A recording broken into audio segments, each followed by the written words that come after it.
Mums bija LMT pieslēgums. Bija. Un tad uznāca tur tā krīze, un vajadzēja lētāk, pārgājām uz Okarti. Kā lētāk ir.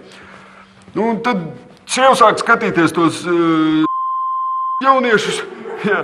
Viņai tā patīk, tagad sirds kūst ārā, nevar izpildīt. Jā, tad paņēmām. Tur ar zonu, tā kā ar to dzērāju manu strādnieku, tā kā viņu visvairāk vajag, tad viņa nav. Man vajag, un es nevaru. Nošaujies. Aizgājām apakaļ uz Okarti. LMT ir LMT, ko? Jā, bišķi viņiem ir deguns gaisā, bet zona ir toties. Tas ir galvenais. Jā.